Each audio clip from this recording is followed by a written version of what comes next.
तो एक रिवायत, एक सहाबी की ज़िंदगी पढ़ना चाहता हूँ कि मोहब्बत की दुनिया में सहाबा किराम की कैसे हालात थे।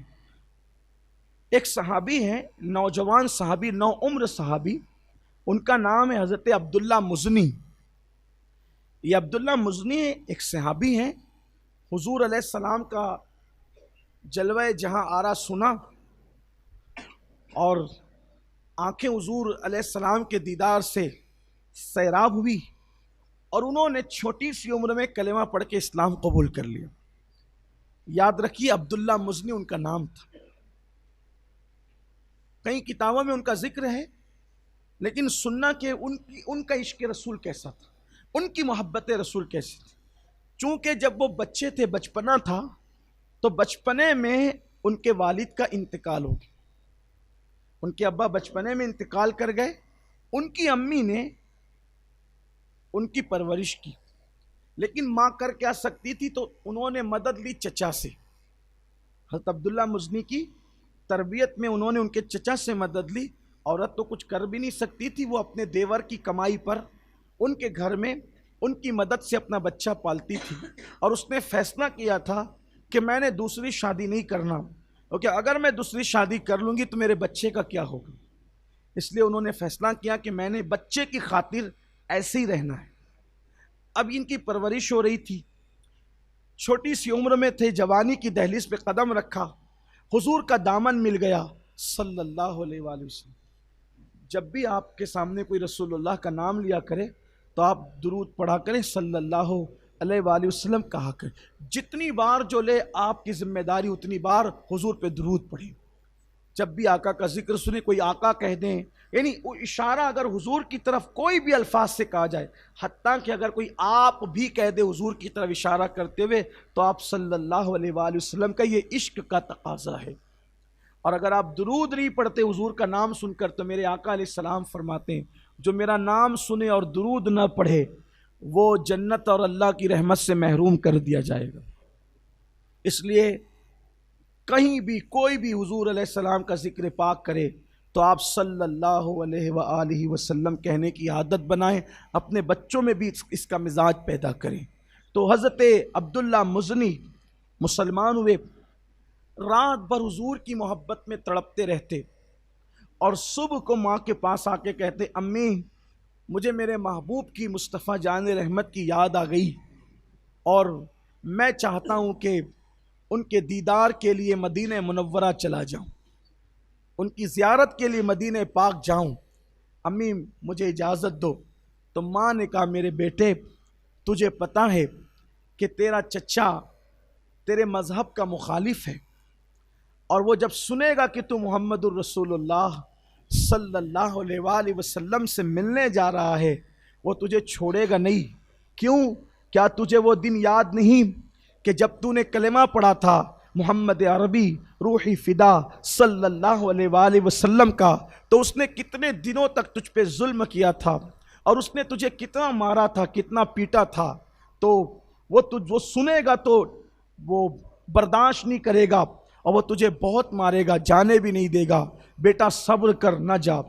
फिर दूसरे दिन आते। असल में माँ ये कह रही थी कि जिस वक्त हज़रत अब्दुल्ला मुज़नी ने इस्लाम कबूल किया तो चचा ने बहुत मारा था, मारते मारते थक जाता था, फिर मारता था, मारते मारते थक जाता था, फिर मारता था। मैं सोचता हूँ या अल्लाह, आज मुसलमान होना कितनी बड़ी बात है, कितना आसान है। जो मुसलमान होता है लोग उसको कंधों पे उठाते हैं, सरों पे उठाते हैं, लोग खाने खिलाते हैं। आज अगर हुजूर से मोहब्बत का जिक्र छिड़ जाए और पता चले कि कोई आशिक रसूल है, कोई हाथ चूम रहा है, कोई पैर चूम रहा है, कोई नजराना दे रहा है, कोई दावत खिला रहा है। आज इश्क रसूल करना कितना आसान है कि इश्क रसूल करने पर इतने इनामात मिलते हैं। उस वक्त जब सहाबा ने इश्क किया था महबूब से तो इनामात नहीं मिलते थे, मार मिलती थी, पीट मिलती थी, अल्लाह अकबर, कपड़े फाड़े जाते थे, घर से निकाले जाते थे। लेकिन कितनी हैरत की बात है, उनको सजाएं मिलती थी मोहब्बत रसूल पर, फिर भी वो सच्चे आशिक थे। और हमें इनामात मिलते हैं इश्क रसूल पर और हम हुजूर से सच्चा इश्क नहीं कर पा रहे, सच्ची मोहब्बत नहीं कर पा रहे। सोचो तो सही, गौर तो करो आप कि अल्लाह अकबर, वो मार खाते खाते अल्लाह अल्लाह परेशान हो जाते थे, लेकिन कभी उन्होंने दामन मोहम्मदुर रसूलुल्लाह नहीं छोड़ा। और यहाँ हाल यह है, अगर पता चले कोई नमाजी है, पूरा मोहल्ला उसकी इज्जत करता है, फिर भी हम नमाज पढ़ने को तैयार नहीं। देखो फर्क क्या है सहाबा के दौर में और उस दौर में। उस दौर में सच्चे बनो तो मार खानी पड़े, इस दौर में सच्चे बनो तो इज्जत मिले। उस दौर में नमाजी बनो तो मार खाना पड़े, इस दौर में नमाजी बनो तो इज्जत मिले। लेकिन हैरत है, वो मार खा के इबादत नहीं छोड़ते थे, और यहाँ इज्जत मिल रही है तो भी हम इबादत करने को तैयार नहीं है। कितना फर्क है। यानी शैतान हमें नंगा नाच नचा रहा है, शैतान हमें अपने हाथों की कठपुतली बना चुका है। कोई गौर तो करे कि इनाम मिल रहे हैं, इज्जतें मिल रही है, फिर भी आदमी गुनाह पर जलील हो रहा है। उस वक्त तो कोई गुनाह करे तो लोगों की आंखों का तारा बनता था, आज कोई गुनाह करे तो जलील होता है। गुनाह करके जलील हो रहे हैं, जिल्लत बर्दाश्त है, लेकिन पता नहीं गुनाह में क्या नजर आ रहा है लोगों को। गुनाह और गुनाह के अंदर डूब चुके हैं लोग। अपने घरों में गुनाह, मोहल्लों में गुनाह, बाहर गुनाह। कौन सा गुनाह है जिसको हमने छोड़ रखा है? हर गुनाह हम कर रहे हैं, हर गुनाह के अंदर डूबे हुए हैं। अपने हाल पे लोग रहम तो करें। दुनिया की जिल्लत है, आखिरत में अल्लाह का अजाब है। लोग सोचे तो सही। अब्दुल्ला मुज़नी रदी अल्लाह ताला की माँ कहती, बेटा उसने तुझे कितना मारा था, लेकिन चूंकि तेरे चचा के तुझ पर एहसानात हैं। क्यों? क्योंकि बचपने में जब तू कुछ कर नहीं सकता था और मैं तुझे पाल रही थी, पैसे उसने लगाए। हत्ता कि आज तेरे जिस्म पर जो लिबास है वो भी तेरे चचा की कमाई का है। जिस घर में तू रहता है वो भी तेरे चचा का मकान है। जो तू खाता है वो भी तेरे चचा का है। सब तो तेरे चचा के एहसानात है। उसकी इजाज़त के बगैर तू कैसे जा सकेगा? तूने नहीं जाना बेटा, वरना वो बहुत मारेगा, तुझे दुख देगा। माँ होती, माँ मोमिन हो या काफिर हो, माँ होती। औलाद के हक़ में वो बहुत मुखलिस होती है। माँ की अपनी ममता होती है। माँ ने बहुत समझाया, दूसरे दिन फिर आए, माँ मुझसे बर्दाश्त नहीं होता, मुझे जाना है अपने महबूब के दीदार के लिए, उनके बगैर रह नहीं सकता। फिर माँ समझाती बुझाती, फिर चले जाते, अपने काम से लग जाते, फिर आते। माँ रात भर बेचैनी में गुजरती है, माँ मुझे जाने दो ना मदीने। अब इस तड़प का अंदाज़ा वो लोग कर सकते हैं जिनको हुजूर याद आते हैं। जब रातों को आका का गुंबद खजरा आज याद आता है तो लोगों की नींदें उड़ जाती है। उन लोगों को जब गुंबद खजरा वाला याद आता होगा तो उनके इश्क रसूल पर, अल्लाह अकबर, खुदा की गवाही कुरान में मौजूद है, उनकी तड़प का आलम क्या होता होगा। एक दिन माँ से रहा न गया। माँ ने कहा, ठीक है मेरे बेटे, अगर तू अपने महबूब के बगैर रह नहीं सकता तो मेरी तरफ से इजाज़त है, तू चला जा। मैं तेरे बगैर सारे गम सह लूँगी, सारी तकलीफ़ें उठा लूँगी, लेकिन चला जा। मगर एक काम तो तूने करना होगा। अगर तू इजाज़त के बगैर गया तेरा चचा बर्दाश्त नहीं करेगा, इसलिए तूने करना ये है कि अपने चचा से पहले पूछना है, अगर वो इजाज़त दे तो तू जा सकता है। हज़रत अब्दुल्ला मुज़नी ने फ़ैसला किया, जान देनी पड़े दे देंगे, लेकिन अब रसूलुल्लाह तक पहुँच करके रहेंगे। ऐसा ही हुआ। अब्दुल्ला मुज़नी चचा के पास आए। चचा ने कहा, बात क्या है? तेरे चेहरे का रंग बताता है तू कोई फैसला करके आया है। अब्दुल्ला मुज़नी ने कहा, हाँ चचा, मैं मदीने मुनव्वरा जाना चाहता हूँ। चचा ने सुना, आंखों में खून उतर आया। वो मुसलमान नहीं था। उसने कहा, अच्छा पाला हमने है, खिलाया हमने है, पिलाया हमने है, और तू मोहम्मदुर रसूलुल्लाह, मोहम्मद अरबी के पास जाना चाहता है? नहीं जाने दूंगा। अब्दुल्ला मुज़नी ने कहा, मैं जाऊँगा, मैं बर्दाश्त नहीं कर पा रहा हूँ, उनकी जुदाई को मैंने जाना है। कहा, तुम आँख को छोड़ के जाएगा? हाँ। चचा को छोड़ के जाएगा? हाँ।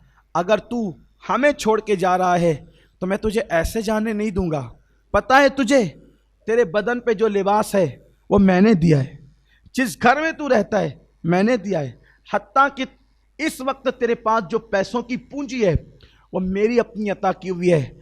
अगर तू मोहम्मद से इतना प्यार करता है, रूही फिदा सल्लल्लाहु अलैहि वसल्लम से, सारे पैसे यहाँ छोड़, घर से बाहर निकल, घर से में तेरा कोई हक नहीं। आज के बाद तू घर में नहीं आ सकता। अगर आज गया, आज के बाद तू घर में मेरे कभी नहीं आ सकता। मेरी छत में मैं तुझे कभी पनाह नहीं दूंगा। और सुन, ये सब तूने करना है। वाह रे इश्क़ रसूल। अब्दुल्ला मुज़नी ने कहा, आज के बाद तेरे घर की छत में कभी नहीं आऊंगा। कितना बड़ा फैसला।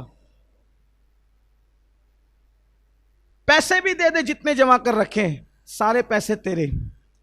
अब जाहिर सी बात है, एक आदमी तो चिढ़ेगा ना कि उसने इतने नाजों से पाला और वो छोड़ जा रहे हैं।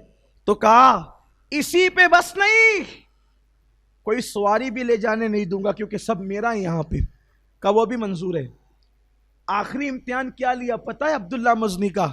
ये जो तूने कपड़े पहन रखे ना, ये जो तूने कपड़े पहन रखे, ये कपड़े भी मेरे दिए हुए हैं, कपड़े भी उतार, उतार कपड़े।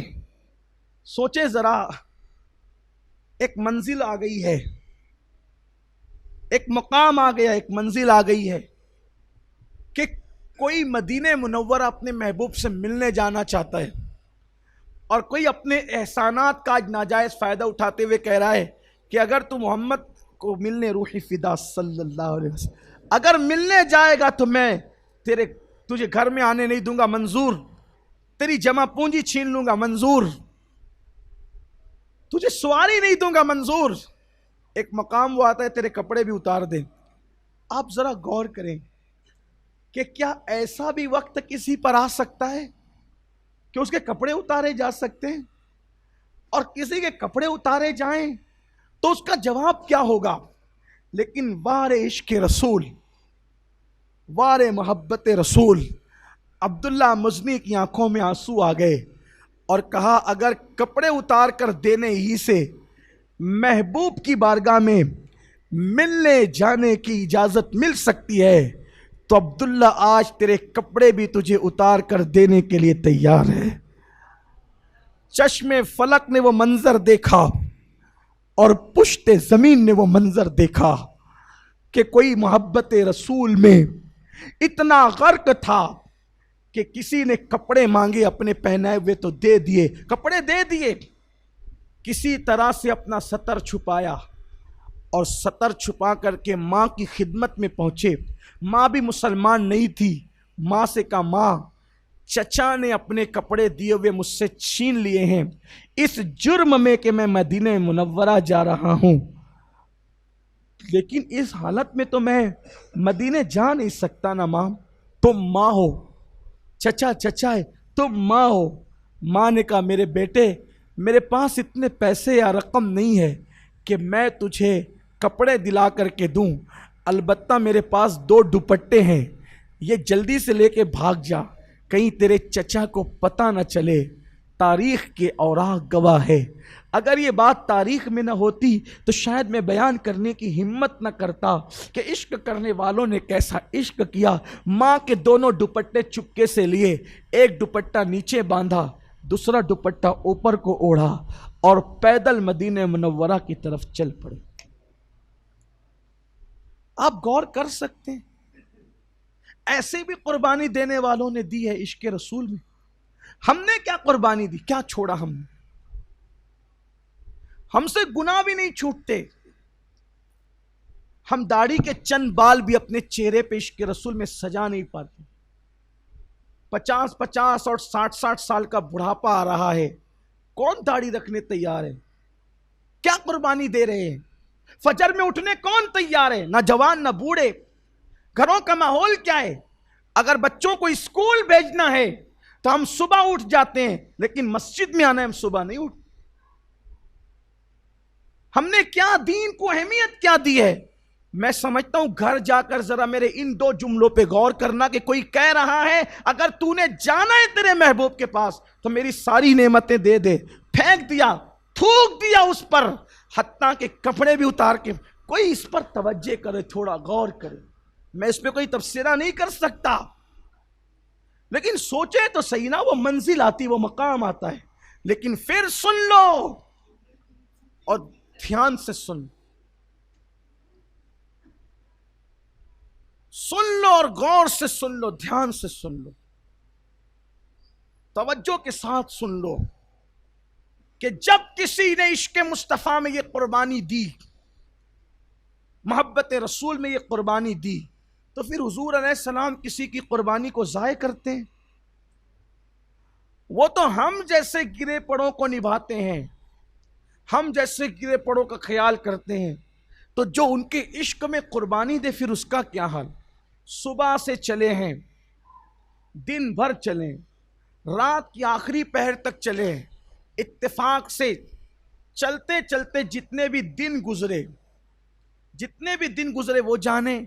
लेकिन जब वो मदीने मुनव्वरा पहुंचे उस वक्त था रात का। अब जब रात आई तो इनकी परेशानी बढ़ी। क्या परेशानी बढ़ी? कि जब मैं रात को मदीने मुनव्वरा पहुंचूंगा, सर्दी का मौसम है, मदीने मुनव्वरा की सर्दी है, मिलेगा कौन? घर से निकल तो गए, किसके घर जाके रुकेंगे? कहां ठहरेंगे? कौन ठहराएगा? इसलिए कि मोबाइल का दौर तो नहीं, खत और तार का दौर तो नहीं, सवारी जिसके पास ना हो, कपड़े ना हो, माँ का एक दुपट्टा नीचे और एक दुपट्टा ऊपर ओढ़ करके जो इश्क रसूल का कुश्ता बन करके निकल गया हो दीवानगी में, आखिर उसका ठिकाना क्या होगा? लेकिन दिल तसल्ली देता था कि जाते महबूब के दर पे हैं, रुसवाई तो न होगी। जो दुश्मनों के लिए चादरें बिछा देता है तो वो आशिकों के लिए फिर तो कुछ न कुछ तो बात बनी जाएगी। लेकिन रात का वक्त होगा, कौन मिलेगा? इत्तेफाक से जब वो मदीने मुनव्वरा में कदम रखते हैं अब्दुल्ला मुज़नी, तो वो वक्त था रात का आखिरी हिस्सा। सोचा कहां जाऊं, किसके घर जाऊं, तो दिल में ख्याल आया कि अल्लाह ही के घर में चलते हैं। मदीने मुनव्वरा की मस्जिद, मस्जिद नबवी, अल्लाह के घर में चलते हैं। लेकिन नमाज का वक्त नहीं, कौन होगा? सब तो अपने घरों पे होंगे। जैसे ही मस्जिद नबवी में कदम रखा तो बिलाल हबशी को मौजूद पाया। बिलाल ने सलाम खुद किया, कहा अब्दुल्ला मुज़नी तुम्हारा नाम है? तुम अब्दुल्ला मुज़नी हो? हाँ, मगर तुम्हारी मेरी कभी मुलाकात नहीं, पहचानते कैसे हो? कहा हुजूर इशा के बाद जब घर जा रहे थे तो जाते जाते कह गए थे, बिलाल आज तुझे जगना है क्योंकि मेरा दीवाना आ रहा है, मेरा दीवाना आ रहा है, तूने उसके लिए जगना है। देखे तो सही, हुजूर ने कम किसको फरामोश करना है? कोई उनके लिए कुर्बानी दे कर तो देखे, कोई उनसे सच्चा इश्क करके तो देखे। मैं आपसे यकीन के साथ कहता हूं, अगर मुसलमान अपने नबी के लिए कुर्बानी देना सीख जाए और वैसा इश्क करे जैसा इश्क करने का हुक्म है, आप फरिश्तों से आगे जाओगे, फरिश्ते आपके पीछे रह जाएंगे, कायनात आपके पीछे होगी, आप आगे होंगे। आप समझ नहीं रहे इश्क रसूल की अहमियत को। आपने रसूमात समझा, हमने इश्क रसूल को रसूमात समझाए। गुनाह छोड़ के देखे, सच्चा इश्क रसूल करके देखे, सच्ची मोहब्बत रसूल करके देखे। और फिर बिलाल हबशी ने कहा, माँ के दुपट्टे तेरे लिए काफ़ी नहीं होंगे, सर्दी बहुत है। क्योंकि हुजूर ने मुझसे कहा था कि उसके कपड़े भी छीन लिए गए मेरे लिए, मेरी मोहब्बत में उसके कपड़े भी छीन लिए। आप ये ना समझे हुजूर आपसे गाफिल हैं। जो उम्मत से गाफिल हो वो नबी कैसा, जो बंदों से गाफिल हो वो खुदा कैसा, और जो उम्मत से गाफिल हो वो नबी कैसा। हमारा खुदा नहनु अक़रबु इलैहि मिन हब्लिल वरीद, हमारा खुदा हमारी शहरक से ज्यादा करीब है। और अन्नबी औला बिल मोमिनीन मिन अनफुसिहिम, तुम्हारे नबी तुम्हारी जान से ज्यादा करीब। ना खुदा तुमसे दूर है ना नबी तुमसे दूर, क्योंकि तुम मजहब इस्लाम के मानने वाले हो। खुदा उनके होंगे जिन्हें बाजारों में लाने जाना पड़ता हो, खुदा उनके होंगे वो खुदा जिन्हें बनाना पड़ता हो। हमारे यहाँ ना खुदा को लाया जाता है ना बनाया जाता। हमारा खुदा वो है वादहू ला शरीक, जिसने हमें बनाया हम उसे नहीं बना सकते, जिसने हमें लाया हम उसे नहीं ला सकते, जो हमें माँ के पेट में भी खिलाता है हम उसे नहीं खिला सकते। वो हमें जिंदा रखे हुए, वो कायनात को संभाले रखे, वो हय्यो क़य्यूम वादहू ला शरीक। कितने गाफिल हो तुम, अपनी अजमत को तो समझो। जिसका खुदा रब्बे मोहम्मद हो और जिसका नबी सैयदुल अंबिया मोहम्मदुर रसूलुल्लाह हो, वो कौम दीन की तरफ आती क्यों नहीं? वो कौम सच्चे ईमान वाली बनती क्यों नहीं? वो कौम क्यों रसूबात में मुब्तला है? वो कौम क्यों दर दर की ठोकरें खा रही? आओ अपने नबी के कदमों में, आओ अपने रसूल के कदमों में, आओ अपने अल्लाह के से अपने रिश्ते को मजबूत करो। और रिश्ता मजबूत कब होगा? गुनाह छोड़कर। रिश्ते मजबूत कब होंगे? मस्जिदों में आके। रिश्ते मजबूत कब होंगे? कुरान पे अमल करके। अल्लाह अकबर। अब्दुल्ला मुज़नी को कहा, बिलाल हबशी ने, मुझे ड्यूटी दी गई कि तेरी माँ के दुपट्टे मदीने की सर्दी में काफ़ी नहीं होंगे, ये कंबल है हुजूर ने अता किया है, कंबल इस्तेमाल करो। इंतज़ार था जिसके लिए इतने दुख सहे थे कि वो जलवे जहां आरा कब नजर आए। नींद किसे आती थी? सफर की थकन तो थी लेकिन नींद किसे आती थी?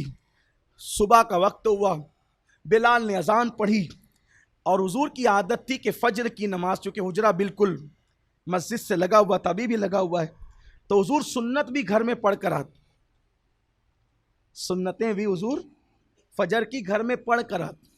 जब तकबीर पढ़ी जाती थी अल्लाहु अकबर अल्लाहु अकबर, और जब बिलाल कहते थे हय्या अला सलाह, तो हुजूर अपने घर का पर्दा हटाते और बाहर तशरीफ लाते। कब आते हुजूर? जब बिलाल कहते हय्या अला सलाह हय्या अला फलाह। इसीलिए हुजूर फरमाते कि जब तक मुझे ना देखना उस वक्त तक नमाज के लिए खड़े ना होना। जब तक, ये मुस्लिम शरीफ की शरह में इमाम नववी ने लिखा है कि आका की हदीस क्या, जब तक मुझे न देखना उस वक्त तक नमाज के लिए खड़े न होना। तो सब बैठे रहते थे और अकामत होती थी, बिलाल कहते थे हय्या अला सलाह हय्या अला फलाह। हुजूर हुजरे से निकल के आते थे, सहाबा हुजूर को देखते थे उठ के खड़े हो जाते। लेकिन अब हुजूर अलैहिस्सलाम तो ज़ाहिरी तौर पे आ नहीं सकते, तो सहाबा कब खड़े होते थे? कब खड़े होते थे? हय्या अला सलाह हय्या अला फलाह पे। इसीलिए आज तक अहले सुन्नत का दस्तूर यही है कि हुजूर को देखो, सरकार फरमाते मुझे देखो तो खड़े होना, ला तकूमू हत्ता तरौनी, मत खड़े होना जब तक मुझे देखना नहीं। तो इसीलिए फिर हमारे उलमा ने जो उशाक है उन्होंने कहा कि भाई वो तो देखकर खड़े होते थे, लेकिन अब हमने ये देखना है कि हुजूर आते कब थे, हुजूर आते कब थे। कोई मसले को लड़ाई झगड़े का मसला मत बनाया करो, आशिक बनो, जो सहाबा और रसूलुल्लाह करते थे कहते थे बस उसी को करो। मगर ईमानदारी से किताबें देखो, दयानतदारी से किताबें देखो, फिरका वारियत के साथ किताब मत देखो, वरना फिरका वारियत के साथ कुरान भी पढ़ोगे तो कुछ मिलना नहीं है। क्योंकि कुरान कहता है युदिल्लु बिही कसीरम व यहदी बिही कसीरा, इसी को पढ़ के गुमराह हो जाएंगे, इसी को पढ़ के हिदायत पाएंगे। क्यों? अगर फिरका वारियत की ऐनक लगा कुरान भी पढ़ोगे तो कुछ मिलना नहीं है, तो बुखारी मुस्लिम से क्या मिलना है? आपको किताबें पढ़नी अगर है तो इस्लाम की ऐनक लगा के पढ़ो, नूर मुस्तफ़ा की ऐनक लगा के पढ़ो, आपको सच्ची सच्ची बात मिलेगी। लोग कहते हैं ना कि दुनिया कैसी है, का जैसे रंग का चश्मा लगाओ दुनिया वैसे नजर आती है। तो आपको भी तो यही कहते हैं, ईमान का चश्मा लगा के कुरान पढ़, नबी की इतनी फजीलतें नजर आएगी कि तू कहने पे मजबूर होगा कि अलहम की अलीफ से वन्नास की सीन तक के पूरा कुरान नाते मुस्तफ़ा है। बात इश्क की है ना, ईमान की है। तो इंतजार कर रहे हैं, फजर का वक्त हुआ, सहाबा जमा हो गए, इन्हें कोई नहीं पहचानता, सिर्फ बिलाल को पता है कोई मुसाफिर आया है और चरागों का दौर है, फजर का वक्त है। हुजूर जैसे आए देखा और आंसू निकल पड़े, गिर पड़ के यहां पहुंचा, मर मर के तुम्हें पाया, छूटे न इलाही अब संगे दरे जान आना। हुजूर को देखा, हुजूर सीधे मुझसे क्योंकि हय्या अला सलाह हय्या अला फलाह पे तशरीफ लाए, तो इक़ामत खत्म होने तक मुसल्ले पर नमाज शुरू हो। नमाज के बाद उजाला हुआ तो हुजूर ने सब पे नज़र डाली। फजर के बाद आका की आदत थी कि सहाबा की तरफ रुक करके बैठ जाते थे और गुफ्तगू होती थी, और कभी कोई ख्वाब देखता तो उसकी ताबीर बयान करते, खुद ख्वाब देखते तो ख्वाब भी बयान करते, ताबीर भी बयान फरमाते। गरज के बहुत सारे मामलात होते थे। फजर बाद सब मस्जिद में बैठ जाते। आजकल तो सबको भागने की पड़ी रहती, चाहे फिर होटल पे जा कर के बैठेंगे लेकिन मस्जिद से भाग जाना है। खैर, मैं तो लोगों से कहता हूँ कि इबादत करके भी कुछ देर, आधा मिनट ही सही, दुआ के बाद इबादत के बाद मस्जिद में बैठा करो, मस्जिद में बैठा करो। क्यों? मस्जिद में इबादत के बाद आधा 1 मिनट 5 मिनट बैठना यह अल्लाह के महबूबों का तरीका है। क्यों महबूबों का तरीका है? कोई किसी के घर जाता है, तवज्जो करना, कोई किसी के घर जाता है किसी काम से, तो कुछ ऐसे लोग होते हैं जिनको खड़े खड़े भेज देते हैं, ये काम ले जा। कुछ ऐसे होते हैं जो थोड़ा करीबी होते हैं, भाई जरा बैठ तो सही, काम से है लेकिन बैठ तो सही, काम हुआ अच्छा मैं चलता हूँ, हाँ ठीक है जाओ, ठीक। लेकिन जो महबूब होते हैं, जो बड़े करीबी होते हैं, काम से आया तो बिठाया, चाय पिलाई, ये किया वो किया, उसके बाद काम हो गया, अच्छा मैं चलूं, अरे बैठ ना, कहाँ जा रहे, बैठ। क्यों? अरे काम तो हो गया ना, काम से आया था, काम तो हो गया, लेकिन अब जो बिठाया जा रहा है वो मोहब्बत के तकाजे के तहत बिठाया। बात समझ में आती है ना? तो आए मस्जिद में किस लिए? नमाज के काम से। नमाज तो हो गई, आए थे खड़े खड़े नमाज पढ़ रहे थे, अल्लाह ने कहा बैठ। अल्लाह ने क्या कहा नमाजी को, बैठ बैठ जा। तो बैठते हो ना कादा में, बैठ गए। अब नमाज पढ़ ली, अपनी मुराद मांग भी ली, अब जा रहे हैं तो गोया के कुदरत करिए और बैठ, क्योंकि तू मेरा महबूबों में से। तो मस्जिद में सब नहीं बैठ सकते नमाज के बाद, जिसको कुदरत चाहती है वही बैठ, और जो बैठते हैं उनकी निशानी है कि वो महबूबों में से। इसलिए आधा ही मिनट से ही थोड़ा सा बैठ जाए, एक ही मिनट से ही बैठ, ये महबूबों का तरीका है। तो हुजूर की आदत करीमा थी बैठ, तो सबके नजर डाली, कंबल ओढ़कर कोई नौउम्र जवान खूबसूरत बैठा था। सरकार ने फरमाया अब्दुल्ला इधर आओ, नाम भी जानते कभी, इधर आओ। जब नाम लेके पुकारा तो फूट फूट के रो पड़े। बड़े दुख सह कर आयो ना, बड़े दुख सह कर आयो, अब हमारे ही पास रहना, यहीं रहना, यहीं। तो देखो जो जो उधर बातें कही गई उसका जवाब दिया जा रहा है। वो कहता है घर की छत नहीं दूंगा, हुजूर कहते हैं मेरे पास रहना, मतलब जवाब दिया जा रहा है अब तुझे किसी की छत की जरूरत नहीं है, दामन मुस्तफ़ा जो मिल गया, तुमने यहीं रहना, यहीं जिंदगी गुजर। जी या रसूल अल्लाह। अब हुजूर के पास रहते हैं, चूंकि हुजूर को पता है इसका है कोई नहीं, माँ भी छोड़ आया है, चचा भी छोड़ आया है, वतन भी छोड़ आया है, हर एक का कोई ना कोई कबीला है, इलाका है, भाई है, भांजा है, भतीजा है, बाप है, कोई ना कोई किसी का है ना, ये तो सब छोड़ आया है। तो हुजूर मुकम्मल प्यार देते थे, कभी कभी अपने हाथों से लुकमा भी खिलाते। माँ की ममता ना याद आ जाए, माँ का प्यार भी, बल्कि माँ से ज्यादा प्यार दिया जाए। एक दिन ऐसा हुआ, इनसे कोई ऐसा काम हो गया अब्दुल्ला मजनी से, फारूक आजम नाराज होकर खूब डांटा। हज़रत फारूक आजम जलाली थे, खूब डांटा। अच्छा हुजूर ने कभी नहीं डांटा था, हुजूर तो प्यार ही देते थे। अब बड़ों से प्यार मिले और बड़ों के बाद जिनका दर्जा उनसे डांट मिले, और जिसको कभी डांट ना मिली और पहली बार डांट मिलती है तो बोलो आदमी सिर्फ डांटने पे कितना टेंशन में आता है ना भाई। जो मारपीट खा करके बड़ा हुआ हो उसको कितना भी मारो कोई फर्क नहीं पड़ता, लेकिन जिसे कभी डांट भी ना मिली हो, कोई घूर दे, वो पूरा दिन मूड ऑफ रहता है। सही है ना ये बात? घर पे जो बच्चे मार नहीं खाते, स्कूल में टीचर डांट दे तो दिन भर आंसू नहीं रुकते, ऐसा है ना, ऐसा होता है। तो यही कभी हुजूर से मुकम्मल प्यार मिला, मोहब्बत मिली, फारूक आजम ने डांट दिया। अब ये छुपते फिर रहे हैं, आंसू रोक रहे हैं, फारूक आजम की डांट इनको बेचैन कर रही है, बेकरार कर रही है। ऐसे में सोचा आज हुजूर आएंगे तो हुजूर का सामना नहीं करूंगा। क्यों नहीं करूंगा? अगर सामना हुआ तो बर्दाश्त नहीं हो पाएगा, इसलिए कि जब कोई अपना नजर आता है तो आदमी दुखड़ा तो पेश करता है, रोता तो है, बगैर रोए आंसू निकल आते हैं अपनों के सामने।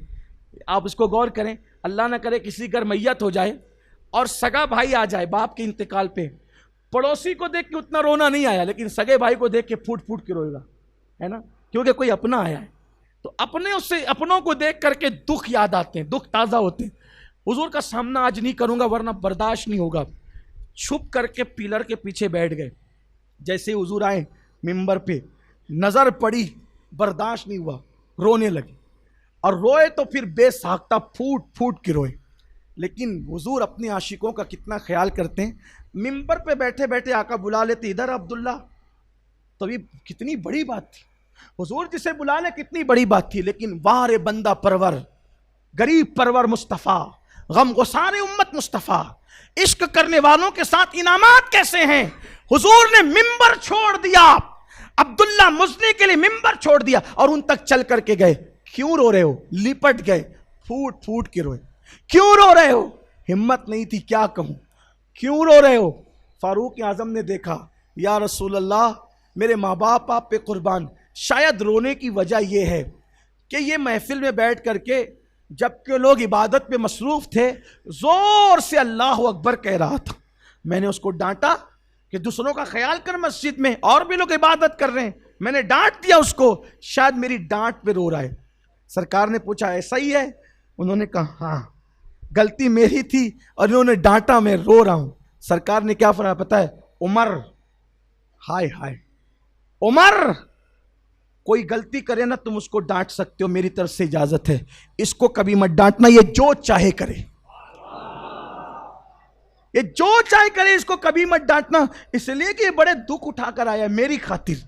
अब इसने इतने दुख उठाए, अब इसको कोई दुख नहीं देना, जो चाहे इसको करने देना, डांटना नहीं इसको। फारूक आजम ने, यानी कि गोया के किसी को वीआईपी कोटा दिया जा रहा है, जो करे इसको। देखो आशिकों के कैसे नाज उठाए जाते हैं, लेकिन फिर जिंदगी ने वफा न किया। एक दिन बीमार हुए और बीमारी में इतना बुखार बढ़ गया कि बर्दाश्त न कर सके और छोटी सी उम्र में इंतकाल हो। नौउम्री में ही, बहुत दिन नहीं जी सके, छोटी सी उम्र में ही इंतकाल हो गया। जब इंतकाल हुआ तो मदीने मुनव्वरा में ये रस्म थी, और आज भी हमारे यहाँ है, कि जिसका इंतकाल होता है उसको गुस्ल घर वाले दें, कफन घर वाले पहनाएं, यही है ना, कब्र में घर वाले उतारें। अब उनका तो कोई घर ही नहीं था और घर वाले भी नहीं थे, सरकार ने ड्यूटी दी, इसको गुस्ल देंगे सिद्दीक अकबर और फारूक आजम, कफन पहनाएंगे सिद्दीक अकबर और फारूक आजम। अब गुस्ल भी दोनों ने दिया, कफन भी पहनाया। अब जब इतनी ड्यूटी जिम्मेदारी मिली तो सोचा कि जो गुस्ल देता है, कफन पहनाता है, वही कब्र में भी उतरता है। दोनों उतर गए कब्र में। सरकार ने फरमाया बाहर आओ, आका ने फरमाया बाहर आओ, हमारे माँ बाप आप पे कुर्बान हुजूर। वो बाहर आए, फरमाया मैं खुद कब्र में उतरूंगा। लोग कहते हैं तीसरे सवाल के वक्त हुजूर कब्र में आते हैं, हम कहते हैं आशिकों के लिए तो कब्र में उतारने वाला मामला भी सामने। हुजूर सबकी कब्रों में नहीं उतरे, चंद लोग हैं जिन्हें आप उंगलियों पे गिन सकते हैं जिनकी कब्र में हुजूर उतरे। या तो अपनी अम्मी की कब्र में उतरे सैयदा आमना की कब्र में, या फिर अपनी चची फातिमा बिन्त असद की कब्र में उतरे। चंद लोग हैं जिनकी कब्र में हुजूर उतरे, सबकी कब्र में नहीं। लेकिन अब्दुल्ला मुज़नी वो जवान खुश नसीब सहाबी है जिसने हुजूर के लिए सब छोड़ा। हुजूर कब्र में उतरे, और जब कब्र में उतरे तो फरमाया कि लाओ मुझे दो। और हुजूर के हाथों में जब अब्दुल्ला मुज़नी को दिया गया, सरकार ने देखा चेहरे पे कफन पड़ा था। आका ने सोचा होगा कि माँ को, चचा को, वतन को, सबको मेरे लिए छोड़ कर आया है, आखिरी मर्तबा कफन हटा के अपना चेहरा तो दिखा दूं। हुजूर ने जैसे उनके कफन को हटाया, उनकी कुर्बानियां गोया के याद आई होगी, और हुजूर की आंखों में आंसू। जिसकी मौत पर सैयदुल आलमीन रो रहे हों, जिसकी मौत पर सैयदुल आलमीन रो रहे, लोग कहते मौत उसकी जिसका जमाना करे अफसोस। मैं कहता हूं मौत उसकी जिस पर सैयदुल आलमीन रोए, रहमतुल लिल आलमीन रोए। कोई आशिक तो बने। हुजूर ने अपने हाथों में लिया। मैं यकीन से कहता हूं, यकीन से कह रहा हूं कि अगर हम भी आशिक बन जाए ना, हमारे घर वाले बाद में कब्र में हमें उतारेंगे। लोग देखें ना देखें, हमारा लाशा उतारा जाएगा, हुजूर अपने हाथों में लेंगे। कोई उनका बन तो जाए, कोई उनका बन कर तो देखे। हुजूर ने अपने हाथों में लिया, चेहरे से कफन हटाया, हुजूर रो पड़े।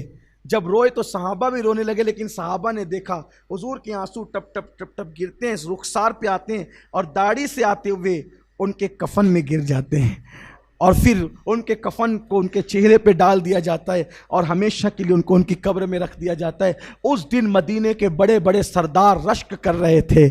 एक आया किसी देहात से और आकर के सबके बाद आकर ऐसी सबकत ले गया इश्क रसूल की वजह से कि हुजूर के आंसुओं को अपने कफन में ले गया।